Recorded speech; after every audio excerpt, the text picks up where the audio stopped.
অসমৰ লোককৃষ্টিসমূহক নতুন প্ৰজন্মৰ মাজত শুদ্ধ ৰূপত শিকোৱা আৰু প্ৰসাৰ কৰাৰ বাবে উদ্যোগ গ্ৰহণ কৰিছে বিহু সুৰক্ষা সমিতি অসমে। লোককৃষ্টিৰ প্ৰচাৰ প্ৰসাৰ আৰু গৱেষণাৰ বাবে বিহু সুৰক্ষা সমিতিৰ বিদ্যাতনিক পৰিষদে ৰাজ্যজুৰি স্থাপন কৰিছে লোককৃষ্টি গৱেষণা আৰু অধ্যয়ন কেন্দ্ৰ। ইতিমধ্যে তেজপুৰ পৰ্বতীয়াত এই কেন্দ্ৰৰ আজি দ্বিতীয়টো বৰ্ষপূৰ্তি আৰু পৰীক্ষাসমূহ অনুষ্ঠিত হয়।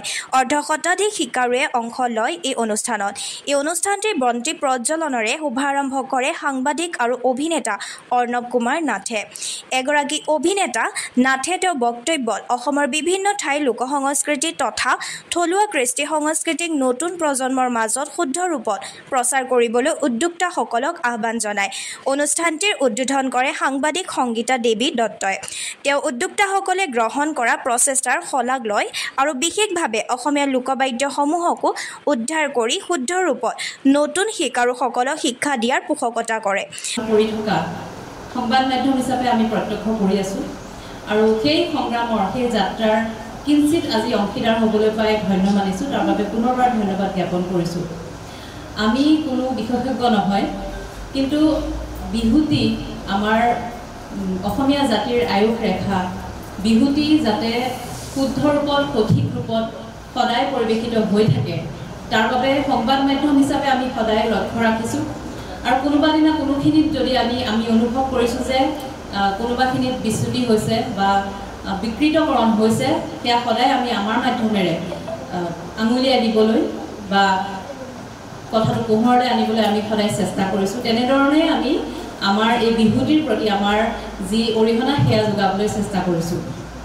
বিহু সুৰক্ষা সমিতি অসমৰ যি বিদ্যায়তনিক পৰিষদ, সেই বিদ্যায়তনিক পৰিষদৰ যি নতুন যাত্ৰা অসমীয়া লোককৃষ্টিৰ অধ্যয়নৰ গৱেষণা, সেই কেন্দ্ৰৰ স্থাপন কৰি যি নতুন যাত্ৰা আৰম্ভ কৰিছে সেয়া শলাগ ল'বলগীয়া। ইতিমধ্যে বিহুটি পাঠ্যক্ৰমত অন্তৰ্ভুক্ত হৈছে। প্ৰতিগৰাকী অসমবাসীৰ বাবে, প্ৰতিগৰাকী অসমীয়াৰ বাবে সেয়া গৌৰৱৰ বিষয়। আৰু শেহতীয়াকৈ যি অসমীয়া লোককৃষ্টি অধ্যয়নৰ গৱেষণাৰ যি পদক্ষেপ বিদ্যায়তনিক পৰিষদে গ্ৰহণ কৰিছে সেয়া শলাগ ল'বলগীয়া।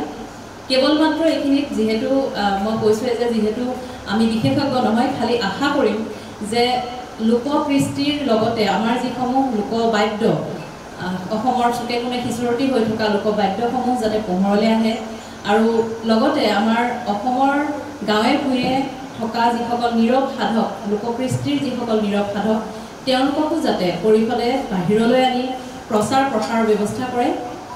অনুষ্ঠানত বিশিষ্ট শিল্পী মোহিনী হাজৰিকা, ক্ৰীড়াবিদ ৰাজেন বৰা, বিহুৰ গৱেষক গৌৰৱ মহন্তৰ লগতে বহুকেইজন লোক উপস্থিত থাকে। অনুষ্ঠানটিত আঁত ধৰে ওজা বিনয় বৰাই।